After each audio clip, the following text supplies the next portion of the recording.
Oo, naliwanag ng mukha. Pinawisa ka sa kanya, no?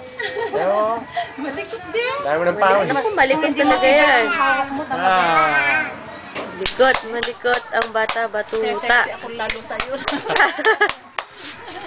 Yung kapitawag mo ng aking cellphone, baka matagpuan siya. Ay, pinapawisan nga, hindi ko mamari. Oh, Lagte. akin na muna yan. Palitan tayo. palit ka ante, baka ano, matuyo yung pawis Ganyan mo. lang po talaga ako. Mapagpawisan ako. Kaya ganyan ang suot ko pagka dito ako sa bahay nagtatrabaho. Okay lang po. Maya-maya niya lalayas na naman kayo. Hindi ko lang, baka mamaya hindi rin ako makapunta doon. Sa bagay, 1 year naman sila itong mag-iina. Siya lang. Kunin mo yung number niya, Day. Ay, sige na. Meron na, meron. Meron na po. Sa ano? I-text mo nga si ante. Birthday, November. Kailan po, November? Text kita. November 29. Save mo yung number November niya. 29. Hello, mama. Mama niya, mama. Yun o. Kaya yung picture kay mama. Oh, birthday niya.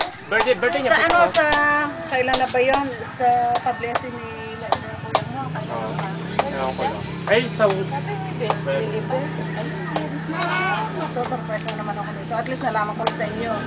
Dahil gano'n ang plano po ni kumari niya na pagka-blessing na lang doon ako pupunta doon. Kaya pala minamadali rin yung ano, inaayos mo.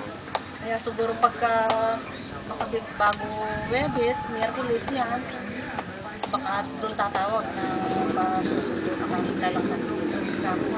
Paano ka pupunta doon? Wala kayong pagkaka.